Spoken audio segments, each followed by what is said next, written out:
I'm Brian Yampolsky, and this is Real Estate Nuggets. Welcome. I'm a mortgage broker. I interview real estate agents who have reached a certain level of success and try and find out a few nuggets from them to, share with everybody. So today, I'm pretty excited that I get to speak with my friend Jodi Ross, who is in what part of California? Southern California, San Diego. San Diego. I've been there. Yes. It's horrible there. The weather Terrible. sucks. Well, it's very hot here right now, but it's relative. You're really going to talk to me about how hot it I is. know. My hot is different than your hot. It was, I'll tell you what, today when I was in my car, it was 111. Oh my gosh. Yeah, That's hot. that's hot. But I want to get started because we only have like 30 minutes before Okay. people will turn us off. And I want them Okay. to learn all about you. So, for starters, Jodi, tell me, when did you get into real estate and why? Like, what prompted you to decide I'm going to become a licensed real estate professional? Well, I got into real estate in 2002 Hmm. because I wanted to be a mom and work. I wanted to be a Mm. working mom.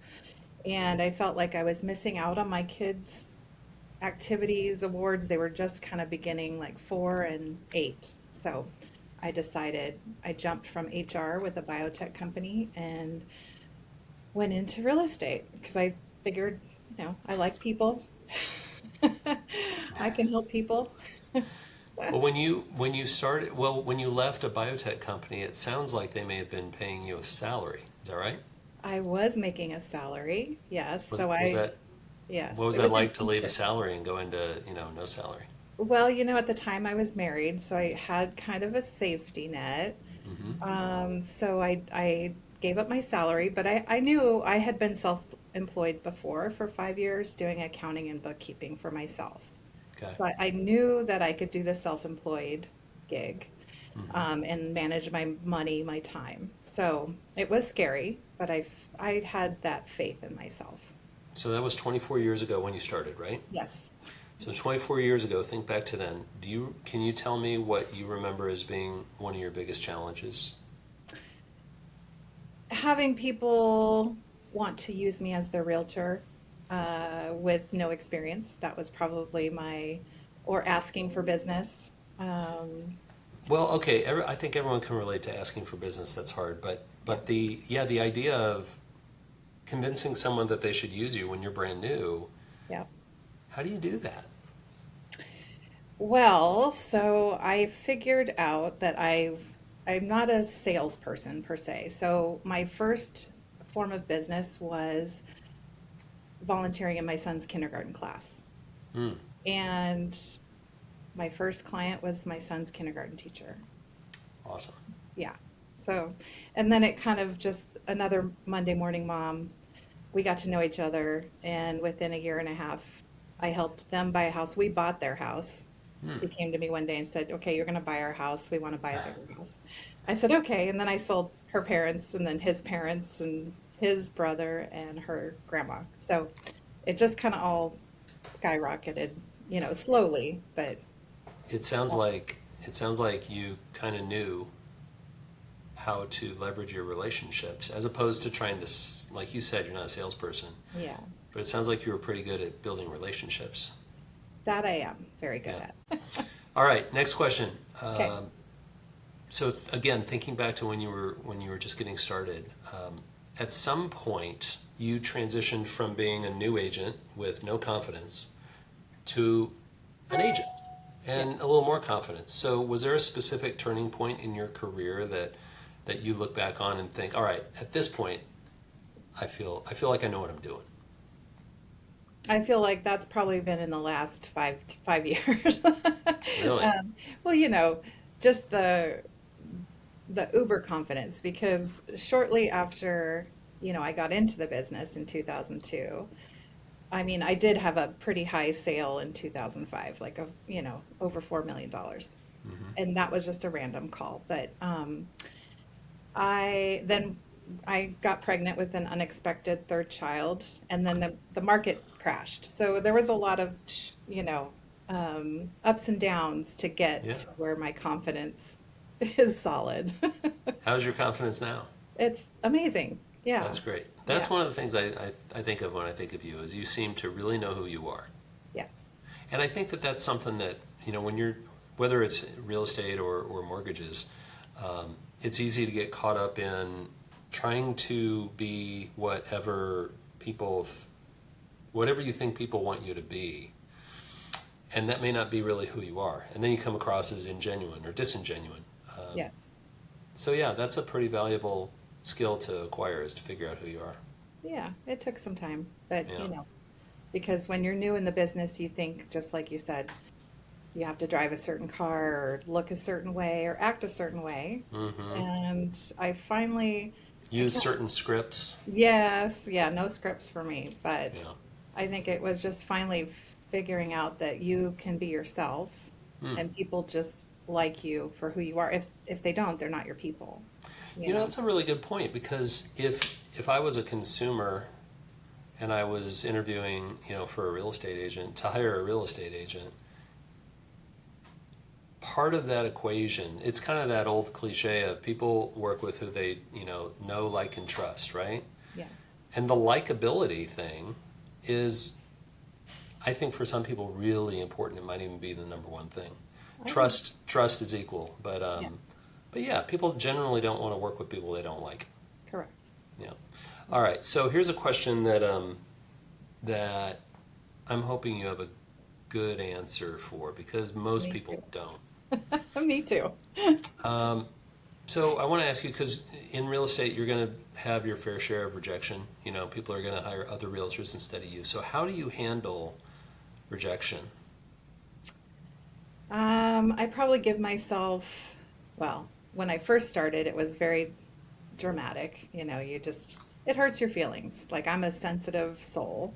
Hmm. But over time, I just kind of realized, again, if they don't want to work with me, it's a psychological thing. I just tell myself I'm avoiding either a problem in the future or opening the door for something bigger and better to come in. Mm. So I give myself probably a day or so to kind of boohoo over it, and it's kind of probably gotten shorter than that. And Yeah. some hurt more than others. Give me an example of one that really hurt. Oh, let's see. Like your best friend bought a house without you or something Oh, like well, that. yeah, that happened too. Yeah, because it did, because her husband golfed with someone and it was more of the husband, overrode. So, but it was very hurtful of a 30-year friendship. So, Mm. but yeah, Are, got are over you that. still friends? No, for Yeah. different reasons. Oh, okay. Well, yeah, We this could were, be a we longer were, episode. yeah, we were friends after, but it took a while. Okay. All Yeah. right. So I kind of put those words in your mouth when I asked if your best friend hired a different Oh yeah, realtor. well, that's okay. I mean, there are many others, but the funny thing is I can't recall them right now because honestly, I let them go. They come and go. So I don't hold So on to those. I think, at least personally, the rejection thing, fear of rejection is something I don't just. I mean, every human being feels it, but I feel it a lot. Yeah. And I got my big boy pants on yesterday, and I called this agent who I have seen at these recurring monthly meetings for months, a couple of years, and I've never really gone up and said hi or really engaged in any conversation at all. And I just thought, what am I afraid of? So I just called her out of the blue yesterday, And and I said, look, I've been at these meetings for 2 years. I've never really gotten to know you. Would you like to go have coffee and or lunch so I can actually get to know you? And when I see you at these meetings, I can now say hi. And I wasn't terrified, but I was uncomfortable. yeah. And she was like, absolutely, she would Um, love to do that. And that's one of the things that I've learned about real estate agents, is there can be a high degree of loneliness. yes. Like if you're working out of your home or you're just running your business, you know, Yeah, it can be a challenge. it I'm can. telling you, like I Yeah, need to tell you, right? it can be. Let me I tell you what it's like being a realtor, Jody. Well, fortunately for me, I'm in a couple small groups, right? So we Hmm. mastermind together. A lot of local agents here in my market, a Buffini small group. Yep. So I have a lot of camaraderie. Most of my best friends are realtors and lenders, like just, makes it easy. So you can relate to people. You know, we have the same problems. Yeah, yeah, there is some empathy. Yes. All right, here's a question. Okay. Sometimes business is great and sometimes business is slow. So when it's slow, what do you do to stay productive? I should do more. Um, Actually, what happens for me is when it is slow, I kind of enjoy the slowness. Like, I Why? kind of do a little bit more for myself personally Hmm. because I know that we have the cycles where I work really hard sometimes where I have not enough time for myself. So I try to balance that out and not stress too much about it being slow. Do you get Um, nervous though? Like if it is slow, you get nervous and think I I should be doing more? have, I have over the years, probably more recently, I think I've just found, and watching a lot of my friends do it too, like, where is that next, thing coming from, or who, for me, I just kind of had to let it go. I'm more of um, a meditative kind of, here you go. I know it will come, I know it will go. I'm not going to stress either way. Because then I have friends when they're slow, they really don't enjoy life. Mm. Like they are so stressed. And then I see them like a month later and they are killing themselves working 12-hour days and they're not enjoying life either. So where is that in between? I wanna come back to the idea of balance, but you mentioned you're kind of meditative. Does that mean you actually meditate? I try. There's no, I mean, I have my morning routine. Hmm. I fall asleep to a talking meditation every night. I have been for probably a couple years. Hmm. Um, and I mean, my mind will wander, but it's kind of gotten used to the process now. Tell me enough about that so I understand kind of the context. Like you don't have to recite it, but what is it saying to you? It's called Drifting Off with Gratitude. It's on the Calm app, and Hmm. it's like a 45-minute um, talk, and Hmm. it's very mellow with a little bit of music. My brain just knows every night. I just turn it on, and I don't even know the words anymore. I don't even make it probably past maybe the first 10 minutes of it. Hmm. I mean, there have been nights where I've like, wow, I'm on minute 35. I better back Yeah, that up and start over. yeah. But for the most part, I just kind of, it's called drift off with gratitude or drifting off. Yeah. Interesting. All right.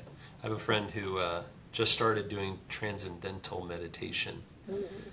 and I don't know anything about it, but I've run into people who do know about it, and they seem to really love it and embrace it.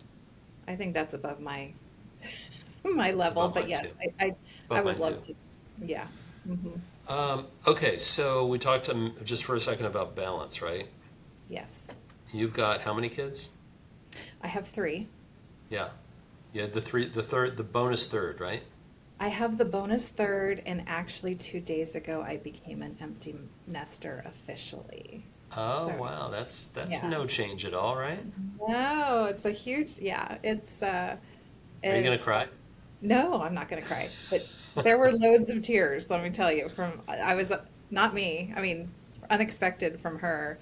Mm, Um, but because she and I have had the past 7 years, just her and I, yeah. and we have a tight bond that no one really would ever understand because divorce and then COVID happened when she was Mm-hmm. 12 going on 13. And so yeah, she's about an hour away, so just close enough. Good. And yeah, so kind of I'm excited for her next chapter. Yep, So that's great. That's a yeah, big moment. I mean, we have something in common. I have three kids. Our third was a bonus, yeah, and yeah, we're empty. So all right, that brings up the idea of family and business, and the yes. idea of maybe there being a balance in there. So, how would you describe how you maintain balance between your business and your family? Well, family comes first. I try to look ahead. I live by my calendar, so put those big rocks in first. Schedule trying to get all of them together. The two older ones are married, so one lives about 35 minutes away in Temecula, and then the other one lives in Oceanside. So, and now my baby is an hour away. So we'll just holidays are important, but um, actually, my balance right now is just balancing my pickleball and Pilates and all the things, fun things I want to do for myself with my work. So if I'm trying to get better at balancing Yeah. myself, Yes. how would you advise me? What can I Okay. do to get better at it? I would say I look ahead. Usually, every couple days, I try to look at my calendar and I'll figure out, can I do Pilates first thing in the morning that morning? If not, I kind of just look and see. Well, then maybe I can squeeze in a walk before my early morning appointments, um, and just kind of plug it in where you can. But you have to really make a conscious effort. And what has really helped me recently is I'll print out a blank calendar from, our iCalendar, and I'll do 30-day challenges. So like I wanted to write 30 notes. I wanted to write one note a day. So then each day I'd write it down what I'm doing. But the exercise was important to me. So like I basically took a calendar Hmm. and I would write down every day if I Pilates, golf, pickleball, walk, whatever it was. I just wanted to make sure I could, like, you're going to do it every day. So it was just a 1 month challenge that I recently did just to kind Yep. of get the habit back Yep. into play. And so, yeah, that's kind of how I do it. That's great. I like the 1 month challenge. Yeah. It's temporary and you can do anything for a period of time. Yes, you can. Yeah. That's awesome. Thank you. All right. So would you say that you have become successful at what you do? Say yes. Yes, I would. Okay, good. Yes. So then my question is this, why, because I know there are a lot of people that are struggling or have struggled and even gotten out of the business. So if I asked you, why do you succeed when so many others don't? What would you say the reason is? I would say that I have kept at it. I would say a big factor for me was joining Buffini, like getting into coaching, in 2014. Hmm. But taking the classes before that and all of that. But it has been a godsend for me, just the mindset, getting my mind right, listening to podcasts, paying off debt, so a great community of friends that have been there through a lot of hardships. So I think success it's a lot of different things all put together. It's not just, there's not an easy answer. Give me an idea of a couple of those things that make up success for you. For me, it's having a routine, being disciplined, like a morning routine, getting up and journaling and exercising and starting my day out right. Hmm. Um, Reading, putting the good stuff in. Um, yeah, just connecting with people. Like I'm most recently joined Provisors, and that's just been a whole Yeah. other level of connecting with like-minded people as well. All right, so we've talked about why you're successful, and we've talked about all those great things. Here's the opposite end of that spectrum. So I want to ask you what's your biggest failure, and how did you recover from it? Oh my goodness, that's my biggest failure. Gosh, I let all that bad stuff go. I try not to carry that with me. What's my biggest failure? I mean, I've lost a lot of listings along the way. Um, Getting divorced. I mean, that's my biggest failure. Okay, let me give you a different word then. What was your Okay. biggest struggle, and how did you get past it? Um, Probably starting over and at 50 during COVID. Hmm. Um, Starting over after the divorce? yes. Yeah. Yep. And how long were you married? 25 years together. Yeah. Yep. Yeah, that would be a change. Yeah. I mean, it was a blessing in disguise, but yeah, at the time, with my three kids, what it does to that. So just Yeah. starting over in literally turning 50 the same year. Hmm. So I've had a lot of friends that have gone through that, and I've noticed two things about people who go through a divorce. I don't want to get your take on this if it's the same for you. The first thing I've noticed is when they're in it, they're about as bad off as you can imagine. They're like in hell because their whole world just came crumbling down. But then the second thing I've learned is when they get through to the other side of it, they're so thankful that they went through that because they're in a better place. Yeah. Would you say the same applies to you? I would say exactly the same. Yeah. Yeah. I think you were at that conference probably when Brian Buffini did the Shawshank Redemption theme. And basically it happened right after that conference, but it was like that theme was my theme, yeah, of Andy Dufresne crawling through the crappy pipes, right? Yeah. And so it took a long time. And then COVID just kind of came in, and then I figured out, oh, there's bigger problems happening right now. Yeah. And so, but that shut down activities for us for a short period of time. And I took that and ran with it. I just like, oh, I just took the time to take care of myself. And, but yeah, it was, I look back now and I'm like so incredibly grateful, because then you figure out how strong you are and how resilient you can be, and all the beautiful blessings that come out of it. Yeah. Yeah. What do they say? If it doesn't kill you, Yeah, makes you stronger, yeah, or something like something like that. that. It's a song Yeah. by somebody. I All like right. that one. Yeah. Here's another question for you about your business. Okay. Just imagine that, like, let's say it's slow and you've got time and you've got the ability to be strategic, and I ask you, well, what is your activity that brings you the most reliable amount of business? Most reliable method of generating new business. What is that for you? It's really being face to face with people. So it's doing client events or pop buys. Now with the provisors, it's very intentional networking, very Yeah. intentional. It's set up amazing.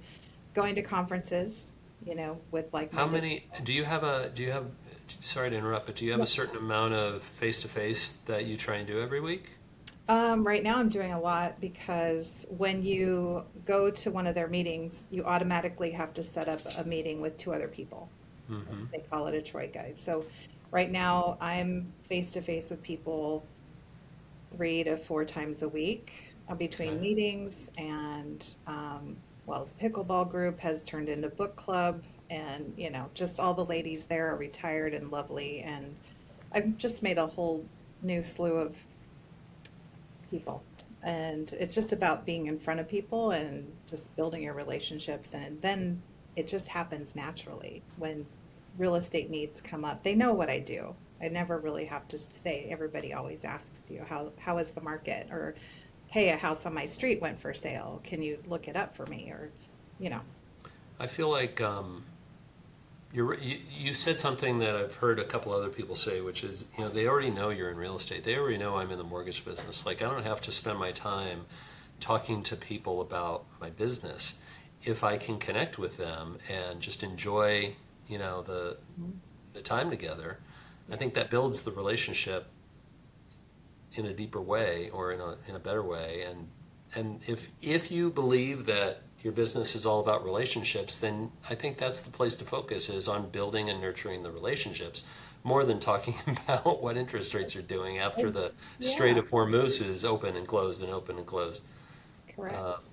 So That's yeah, I agree with you. I think face to face is probably the best way to achieve that. Yeah, At least for however, me. whatever it looks like, right? Hmm. Coffees, pickleball. You and I are doing face to face right now. Exactly. Yeah. Yeah. All right, we've got like 5 minutes. I'm going to try and find 2 or 3 more questions that are going to be perfect for you. Okay. Maybe I'll ask you this one. So I met you through Buffini Coaching, right? Yes. How long have you been in coaching? 12 years. 12 years. Yeah. Why are you still in it? A couple of reasons. It's nice to just have the accountability, structure. Someone that's like, if I say I'm going to do something, someone's actually checking on me. and I feel like I am running my business in a certain way instead of nilly-willy. And then also for the connection of other realtors and lenders like you, just meeting really fabulous people um, that you can refer your friends and family to if they're, coming to your market in Arizona. You know, Have you done the math? Is it actually a profitable place for you to be? it is. Yeah. I mean, I don't know specific numbers. I just know that it definitely is a profitable place to be. Yeah. Yeah. Good. Perfect. All right. Well, imagine I'm a new realtor and I'm just getting into the business, and here you are, this veteran who's achieved all these great things. What's one piece of advice you would give me as a new agent just starting out? I would say find a mentor, um, and possibly get into coaching early on. In fact, I was mentoring somebody who was a Buffini coach for 2 years and then decided she wanted to, you know, try this. She's my age, a couple grown kids. And so I mentored her. She's great. And after her first transaction closed, she got into coaching. And she Perfect. was a coach, so she knows what to do. Yep. And yeah, so I feel like that's what I would say. Find somebody great that you could partner up with, join a team, things like it took me the long road to get where I was. Yeah.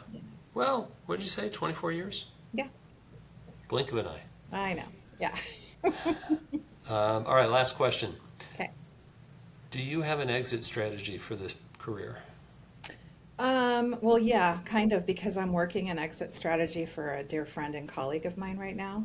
Mm-hmm. So right now we are really in the thick of it, which is why I'm running hard right now working, because I'm working all of her business and my own business. So I will probably mirror what she's doing with me with someone else when that time comes. But yeah, so What's it look like?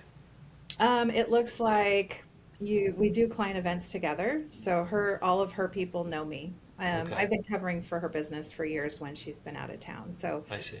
and she picked me. She's in Buffini. We run our businesses very similar. Mm-hmm. She trusts me with her people. So it's about finding someone that you can trust who works very similarly. So doing events together. Now we're marketing together, business cards, her newsletters go out with my info. So yeah, and I'm working in tandem with her clients right now. Yeah, So, yeah, that's great. yeah. How did you find her? She and I work in the same office, and she's Mm. married to a Buffini coach, and she's just a dear friend of mine. Okay. And it just happened to she got me into I took her class, and she's my small group leader, and she's amazing. So That's great. Good yeah, for you. You're lucky. yes, I am. Jodi Ross, thank you for your Yeah, time. thank you for having me. My pleasure.